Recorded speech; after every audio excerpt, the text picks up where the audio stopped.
Good afternoon folks, it's Saturday 29th of August and you can probably tell I'm back up at Dartmoor. It's supposed to be a pretty good weekend, this bank holiday weekend, but it is quite breezy. It has rained now and then. We have had a lot of rain recently as well. So I'm going to head up probably towards my usual place, but I probably won't pitch here because it's more likely waterlogged, so I'll head off somewhere else. Sort of a weekend that I fancy doing something a bit different anyway. I'm using a different shelter. I've also using different food, and I've got one or two new items to try out as well, so I'll show you that later on. So I'm going to press on and I'll catch you in a bit. Alright, that looks like a mound, doesn't it?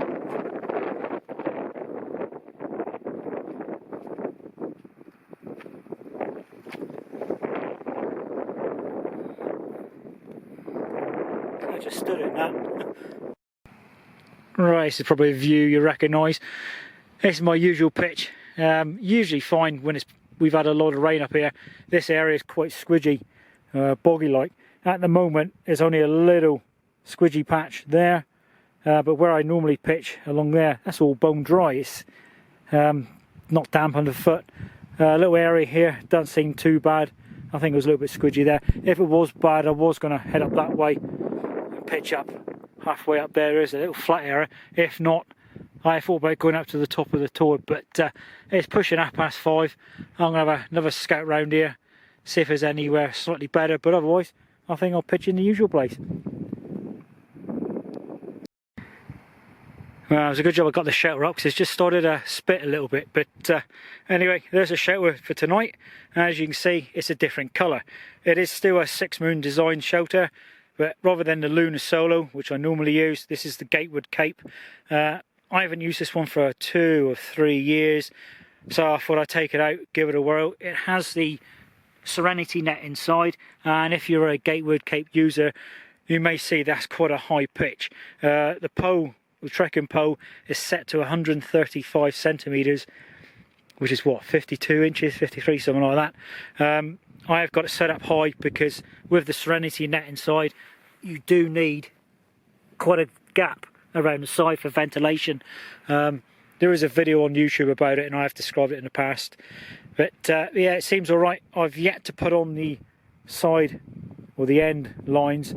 I've just put it up and tightened it up, so I'm just going to let it relax a little bit and then go around re-tighten it. There's a few things I wish I've done to it now, especially during the lockdown. I had thought about selling this one, but I think I'll keep it. What I was going to do, it is seam sealed around the top, which I've done years ago quite badly, but I've always been meaning to seam seal that, which is the pocket on the inside. When you pack it away, you turn it, it's basically inside out, so that pocket will be inside out. But if you leave anything in that pocket overnight and it rains, it gets wet, it just soaks through the stitching. Talking about stitching, the original Prossic knot with the hook, that's all broke off. I've lost that, I think, somewhere at home. I've noticed some of the Velcro on this is coming away, and some of the stitching overall is starting to fray. I don't know, you can see that, but it's starting there. And it's only sewn on, it's only attached to there, there's nothing up behind. That's on the front two. On the back three, it's patched underneath, but I've modified this with line lock 3s. This Dynamo here is what I use if I'm just using the shelter by itself, but I may just take it off. The black lines, the original lines that come with the shoulder. What I might do is attach the line locks. I'm sort of thinking maybe using a bit of shock cord, but shorten it down a bit. But I've got a system which bagged out. I can adjust this, but yeah, I think I might do it at a later date. But no, overall it's a good little shelter. The only reason why I went to Lunar Solo is basically floor space. I mean, that's room enough to lie down with a little bit of space to your side, but the Lunar Solo gives you all the space that you miss at the back and the sides. But that concept of that is good. I mean, the shelter itself weighs 12 ounces, the net weighs 11, so it's about 23.2 ounces, including its stuff sacks. Whereas the Lunar Solo and its stuff sack is about 25.5 ounces. So you lose, well, this is about 2 ounces lighter, roughly. But the new design of the Gatewood Cape, because this one's about 3-4 years old, the newer version, rather than weighing 11 or 12 ounces, as I said, it weighs about 9.5, because I think you use a slightly thinner seal nylon for it, so it's an option. Plus the green, newer version in green is slightly darker than that, but that ain't a bad shade of green, to be honest. But anyway, I'm going to sort the rest of my gear out now and get my tea on the go and get some water and unpack the rest of the gear as well. Right, earlier on I said that I'm out this weekend. I'm using all my old gear, which I haven't used for a few years. Obviously the shelter you've seen. What I've currently got in there now, which is self-inflating, is my old multi-mat. When he's nearly done, I'll just give it a few more puffs of air just to inflate it a bit further. I'm still using Cumulus quilt. I wanted to try that quilt with that mat. Not necessarily in the shelter, but I've never used the two together. All my other gear, my synthetic down jacket, the couture one I use, little bag of clothes, spare clothes that is, a long sleeve t-shirt, socks, underwear and a head over. Food wise, quite a change this weekend. If you're hoping to see me do some spam, I'm afraid you're going to be disappointed. I've bought basically all dehydrated meals. The Summit to Eat meal, which is chicken tikka with rice. I bought this quite a while back. I've been meaning to try it. Quite a few people have recommended it, so I thought, right, I'll do it this weekend. Breakfast wise, I've got 2 packs of porridge. I'll probably just have the one, and the rest of my food is technically snacks. I've got about 10 Ritz biscuits there. I'm going to try it with the Tuna Creations, something I bought in America, if you ask. You can get packets like this here, but not bacon ranch. Other snack meals, I've got a couple hobnobs, couple Cruncher Valleys, which I'll probably have with some peanut butter at some point. Mars bar for this evening with a hot chocolate. I've also got a Bridgeford sweet and sour chicken sandwich, again something I bought in America. I've had something similar before, and the good old snack stop mug shot things, creamy cheese, and lucky for me he's actually in date for once. So that's all my food. I also have a bag of drinks, which is my folding mug.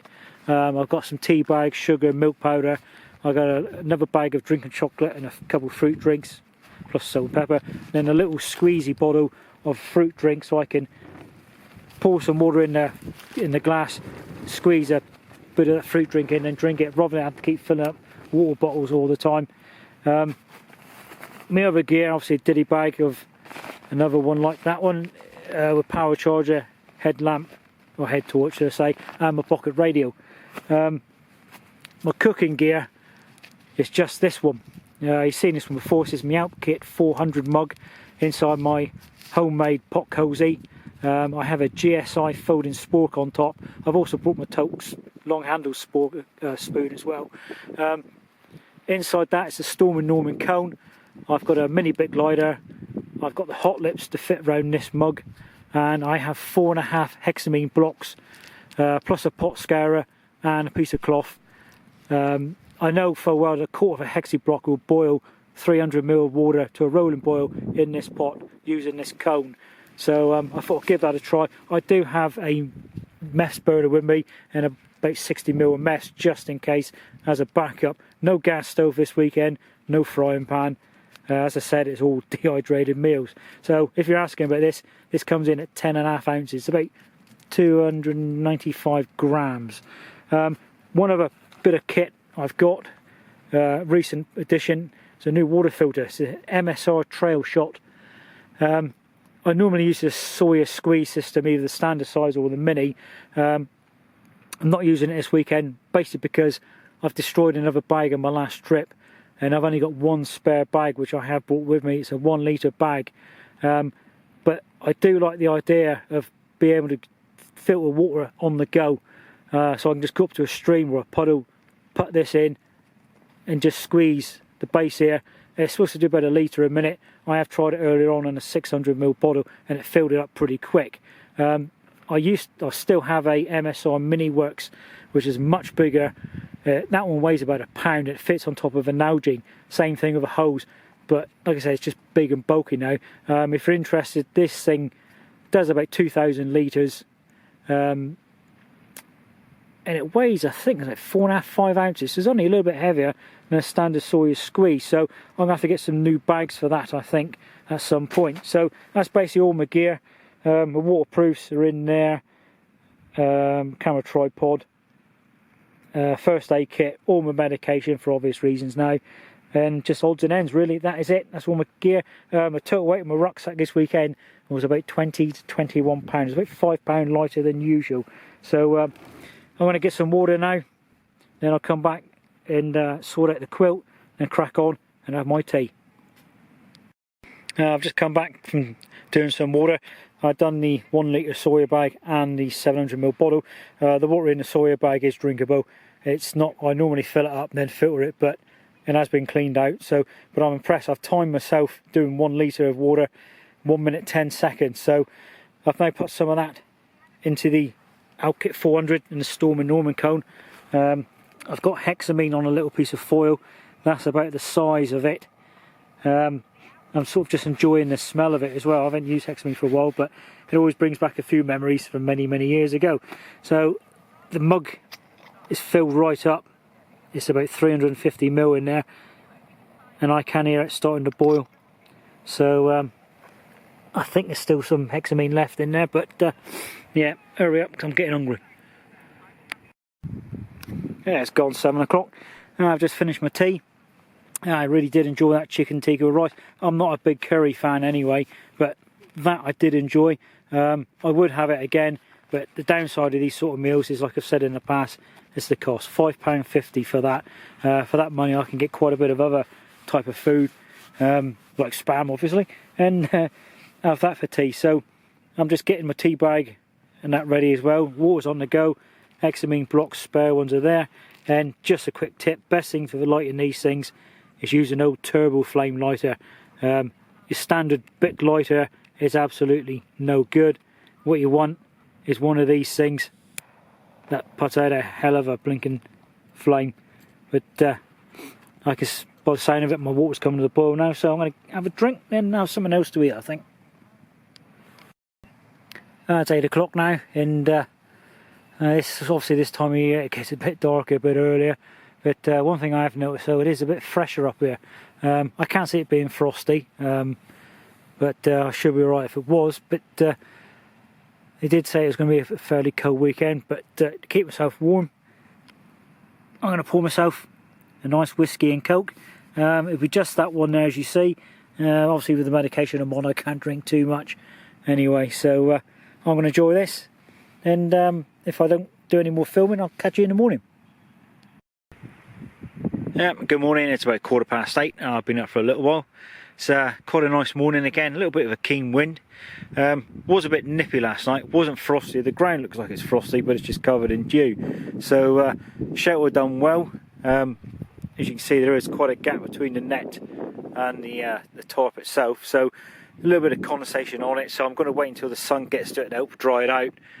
Then I'll pack it away. But all my gear is more or less packed inside. All I've got to do now is just do my breakfast, have a cup of tea, then gradually pack everything away. So I think when I've done that, I'm going to head on, and I think today I may head up towards Forden's Ledge, I think.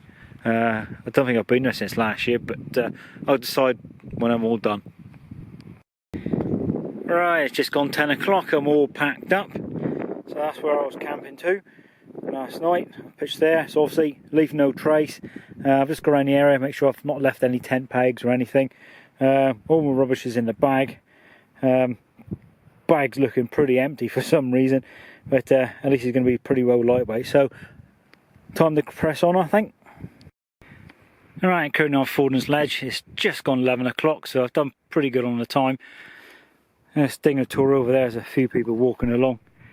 I've just come up from down that way, but just a minor view at the moment. It's always, the visibility is good, it's always a good view from here. You've got Great Links Tour there, right in the background on the horizon, that's Bodmin Moor. And I'm just looking down towards, in the direction of Sawyer Tour, where you've got the paragliders there.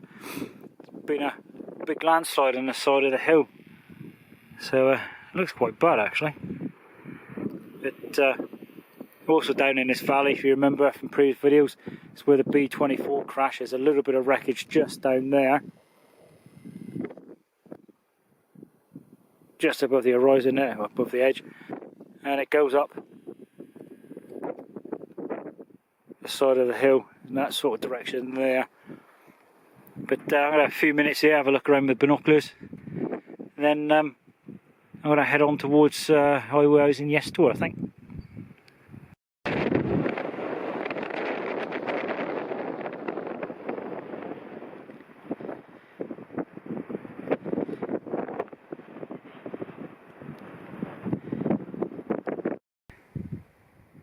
Right, I'm currently stopped on Yes Tour.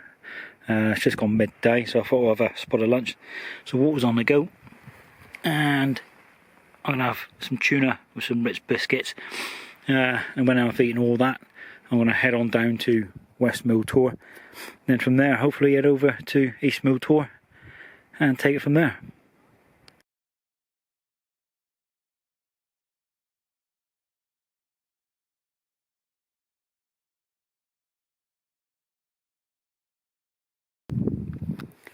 Alright, this is currently West Mill Tor. I'm just going to stop here for a few minutes. I'm going to follow the track over to that tor and then cut down to the other track, because that's East Mill Tor there, which I'll be going to in a minute.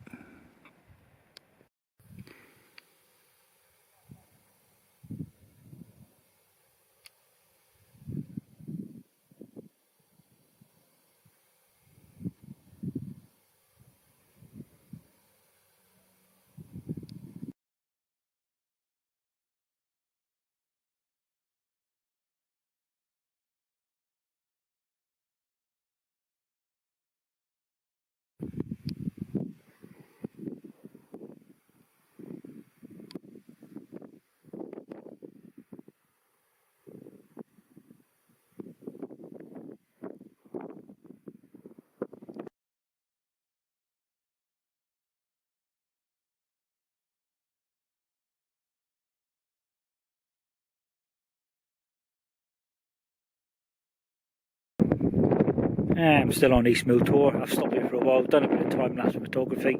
I've had a cup of tea and I've eaten that sweet and sour chicken sandwich. So I'm going to head on back down the way I come up originally, which is down that way, and follow that track all the way back, which takes me out by Row Tor, I believe. I haven't walked it for quite a while, so like I said, this weekend I'm fancy having a change, so I'm going to press on down that way and I'll catch you shortly.